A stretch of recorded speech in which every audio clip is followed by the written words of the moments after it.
Saat ini, hal yang paling mustahil adalah Marquez Jordan. 20 poin jarak antara Pecco ke Marquez. Ini jauh banget. Kalau misal Marquez pengen juara, Pecco wajib finish di luar dari 10 besar di 2 race yang akan segera kita lakoni. 20 poin ini jauh sekali. Dan gue masih gak nyangka kenapa Marquez di paruh musim kedua banyak melakukan kesalahan sehingga Marquez kehilangan banyak poin dan Pecco mengambil alih puncak klasemen. Persaingan di klasemen tim udah dikunci, Ducati menjadi pemenang dan kita di posisi keempat dengan Pramac Yamaha. Kemudian yang saya berikan, as you can see, kita finish di urutan kedua dengan jarak 235 poin dari Ducati. Kita ngintip dulu di klasemen Moto2 di kelas bawah kita, di mana di sini Marco Ramirez ketinggalan 200 poin, gila jauh banget. Ini hal yang sangat mustahil banget di kelas Moto2. Iya sih emang, kalau full poin menang terus di kelas Moto2 dengan 22 race itu 500-an poin. Tapi ini jaraknya terlalu jauh dengan pembalap yang ada di posisi kedua. Ini aneh banget. Jadi fix si Canet ini dia merebut titel Jordan di musim ini. Di kelas Moto3 sama juga, pembalap yang ada di tempat kedua itu jaraknya jauh sekali, 200 poin juga dengan pembalap yang meraih titel Jordan di musim ini. Ini banyak hal gila yang terjadi di kelas Moto2, kita nggak tahu pasti gimana kejadiannya. Tapi yang jelas itu adalah bug, nggak mungkin jarak poinnya bisa sejauh itu. Oke lah, sekarang round ke-22, langsung aja kita gaskan dan semoga aja kita bisa mengganggu duel Pecco Marquez. Memasuki sektor ketiga menjelang tikungan ke-9, 10 dan kemudian tikungan hairpin di tikungan ke-11 kita sementara unggul dengan gap bar warna merah di sektor 3 berapa ganggu kita dan sekarang exit corner kita lebih lambat plus 0,140 dari Marc Marquez sebagai pole position. Francesco Bagnaia sementara di posisi kedua. Last corner kita mencoba late break. Stay gear 2, kita ambil inside line dan sekarang full gas menuju garis finish. Here we go, cross the line dan Chris Rio start dari urutan ketiga dengan jarak plus 0,146.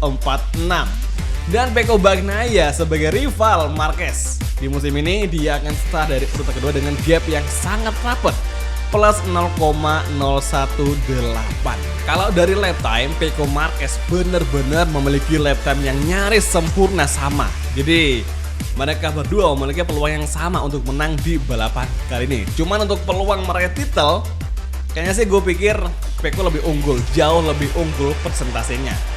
Oke, kali ini kita bakal berjuang di sprint race event dengan cuaca cloudy, tapi tenang aja, nggak ada potensi untuk turun hujan. Kalau udah, langsung aja kita bersiap-siap dengan menggunakan kompon ban double soft. Bensin kita kurangin agar motor lebih ringan. Kalau gitu langsung saja kita mulai round ke-22 untuk sprint race event Valencia Grand Prix. Here we go.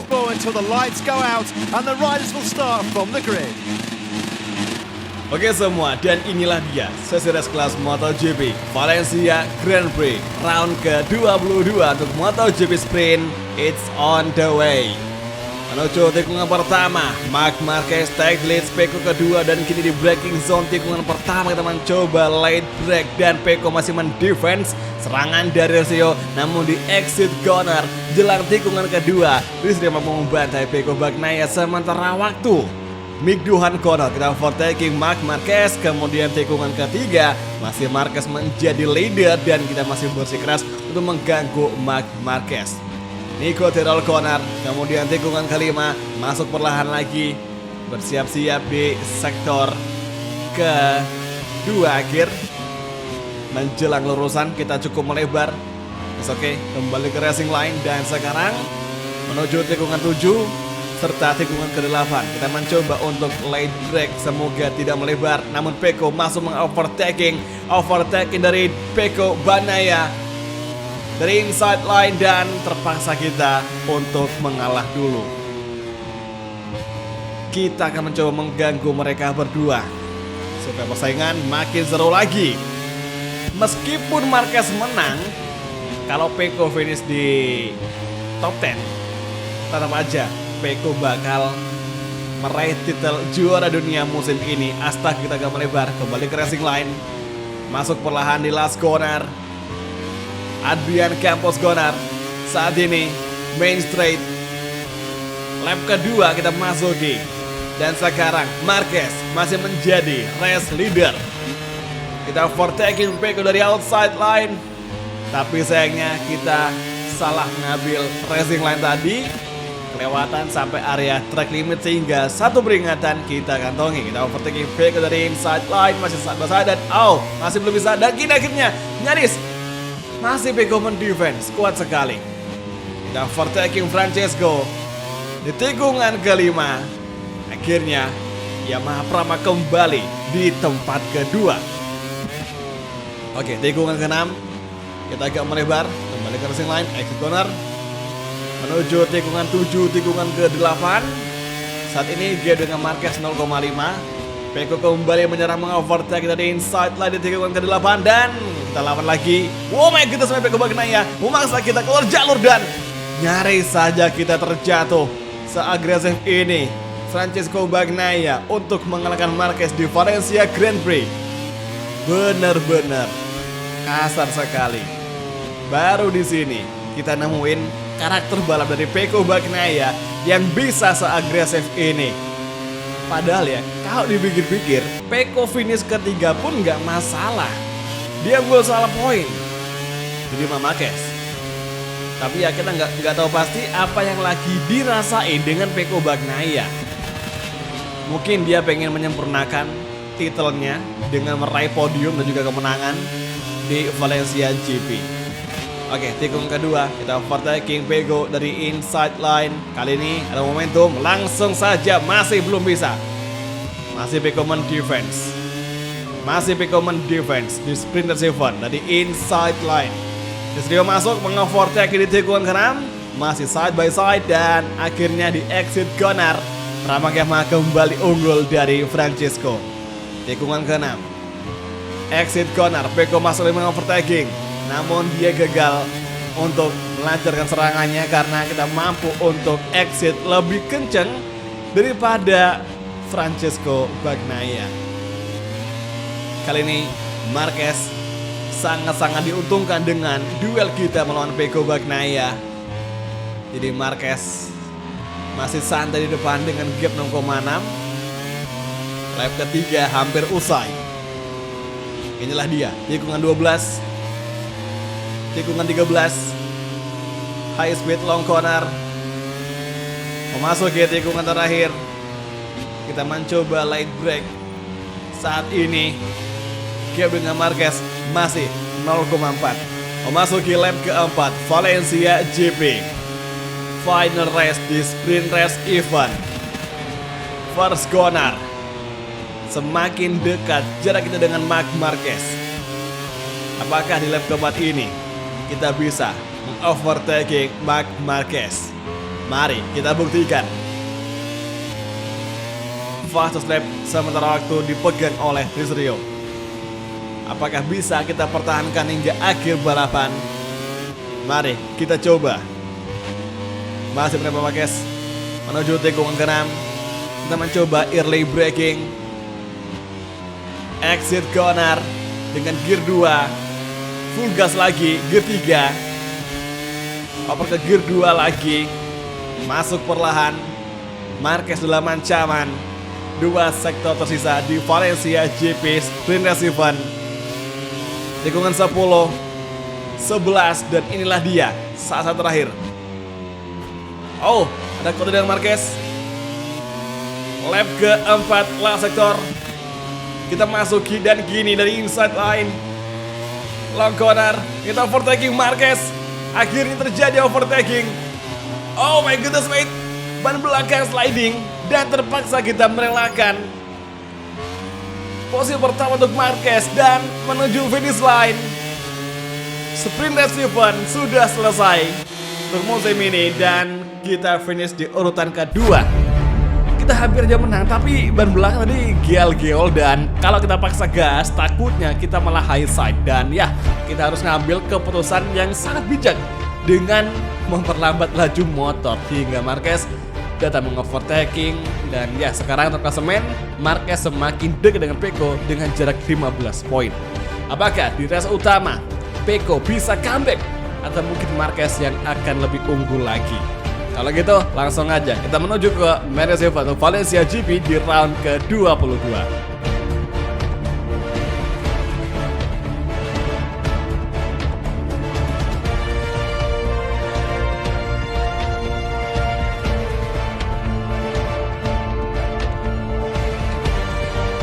Good morning from Valencia. We're live from Spain, ready to bring you the Valencian Community Grand Prix. It's been a long weekend, but we finally reached the moment everyone's been waiting for. Just a few more minutes and the race will start. The sky is overcast and temperatures are particularly low, so many teams have fitted soft tyres to both the front and rear to allow riders to bring them up to temperature more easily. Yo guys, tinggal satu balapan lagi untuk penentuan antara Peko Marquez yang akan merebut titel Jordan di musim ini. Sementara waktu mereka memiliki jarak 15 poin dan gue punya rencana di balapan ini gue bakal mengganggu pertarungan mereka berdua. Kira-kira bakal jadi seperti apa? Kalau gitu langsung saja kita mulai main race event, final race, final round di musim ini. Oke semua, dan inilah dia 7 laps ke depan yang akan segera kita lalui. Untuk Valencia GP, lampu padam, it's on the way. Full gas menuju first corner. Mari kita overtake dari inside line dan sekarang di corner pertama kita overtake ke Marco Bezzecchi. Finally, yes. Cukup mudah bagi Rio. Dan kini Francesco Bagnaia langsung mengamankan tempat kedua. Tapi di sini ada momentum, kita overtaking nyaris saja. Oke, tahan dulu, santai dulu gak apa-apa. Masih ada 7 putaran yang akan kita lakoni. Oke, Peko melebar dan langsung Marquez melesat tak terkejar. Exit corner menuju tikungan ke-6. Kali ini Francesco Bagnaia cukup perlu finish ke-4 saja jika Marquez menang untuk merebut titel juara dunia musim ini. Tapi kita akan mengganggu mereka berdua. Pokoknya bagaimanapun caranya, gue bakal mengganggu mereka berdua supaya mereka juga ngerasa tertekan nih dengan kehadiran dari Rio. Jadi keinget waktu MotoGP 2015, Marquez juga ikut mengganggu duel antara Lorenzo dan juga Valentino Rossi. Nah sekarang kita akan mencoba iseng seperti itu. Kira-kira gimana jadinya? Untuk sekarang kita tahan dulu. Nanti di first corner lap kedua kita akan mencoba mengovertaking Francesco Bagnaia. Soalnya momennya pas karena di braking zone tikungan pertama kita sangat kuat. Oke, kita mencoba speed rim. Gak ada celah. Langsung dari outside line kita overtaking Peko. Finally Peko terlalu mengambil inside sehingga dia tidak memiliki braking point atau titik braking terluar di sudut tikungan sehingga dia gagal mendefense atau nggak sanggup mendefense serangan dari Rio. Dan saat ini kita masuk di posisi kedua. Marquez masih menjadi pimpinan race. Tahan dulu. Lap kedua masih terlalu dulu kita ngelakuin sebuah gebrakan. Hitung-hitung kita menjaga tingkat keausan ban supaya nggak terlalu boros cuy. Oke, tikungan ke-8. Early braking. Peko Bagnaia tidak mengovertaking di tikungan ke-8. Karena mengaca kepada balapan sebelumnya di balapan Sprint Event, Peko selalu mengovertake kita di tikungan ke-8 dari inside line. Sekarang udah kita singkirkan. Kali ini memasuki last sektor tikungan 12. Final chicane menuju tikungan 13. Kita fokus ke fighting. Last corner masuk perlahan. Oke, exit corner. Inilah dia momentumnya. Kita full gas dan mencoba street rim. Lap ketiga kita masuki dan Rio menjadi fastest lap of the race sementara waktu. First corner, Marquez kita overtake dari outside line dan Marquez masih bisa melawan. Dia masih mendefense.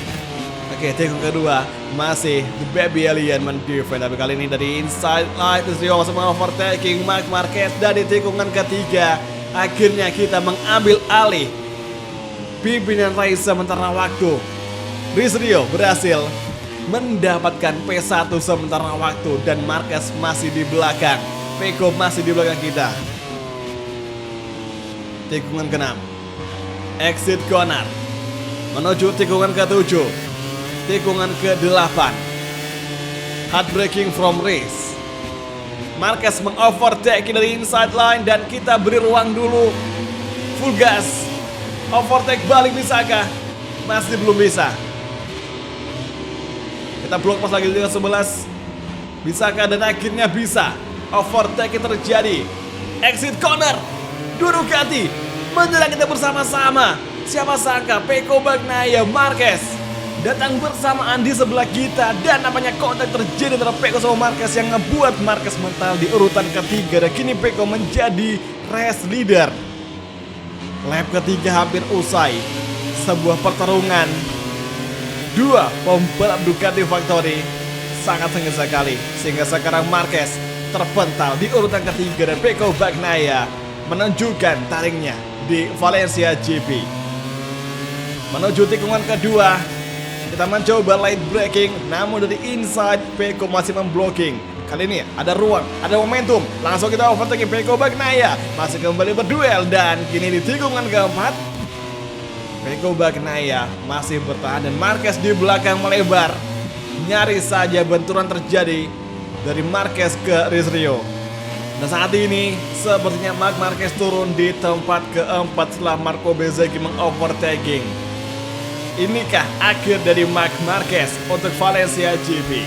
Langsung kita kejar Francesco Bagnaia. 27 poin gap antara Marquez ke Bagnaia. Dan kali ini dari inside line Rizrio masuk mengovertaking. Pecco masih kembali bertarung side by side di tikungan ke-9, 10 dan tikungan ke-11. Masih Pecco. Dan kini Rio bersama Yamaha mengovertaking Pecco di tikungan ke-11.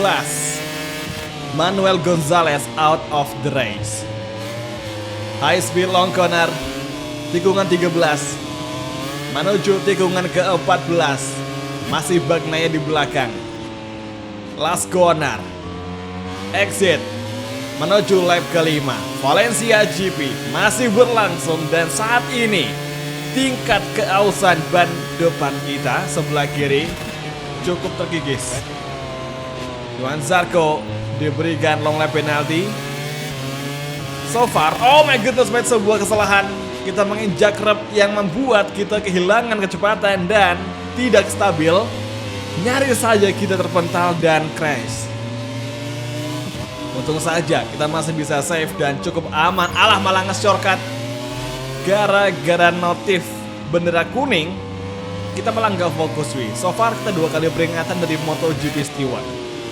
Tenang aja, masih ada 3 bar yang kosong yang semoga aja nggak sampai kayak si full.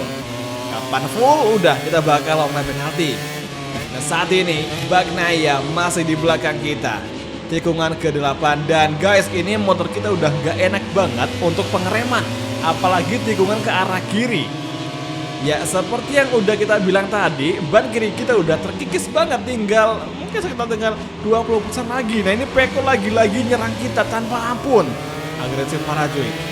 Segitu pengennya Pecco Bagnaia berselebrasi di podium tertinggi untuk merayakan gelar juaranya. Gak akan kita biarin. Biarkan Pecco finish kedua atau mungkin finish ketiga. Dan saat ini Marc Marquez comeback di posisi ketiga. Lap ke-5 akan segera usai dan lap ke-6 akan segera kita masuki. Here we go. So far, Somkia Chantra, Manuel Gonzalez out of the race. Somkia Chantra rekan tim dari Manuel Gonzalez di tim Honda LCR. Masuk ke tikungan kedua. Kita coba untuk early break. Kondisi ban kita udah nggak memungkinkan, apalagi ban depan sebelah kiri. Jadi kita harus ambil braking point yang agak lebih jauh daripada biasanya. Tidak seperti saat kondisi ban kita masih prima. Exit corner tikungan ke-5, masih Pecco di belakang, masih Marquez di tempat ketiga, dan masih Marco Bezzecchi, Jorge Martin di 5 besar. Tikungan ke-6, Angel Nieto corner. Exit, masih Pecco di belakang, menyerang kita tanpa ampun. Susah sekali untuk membuat pengereman late break karena sekarang kondisi ban kita sangat-sangat kritis sekali.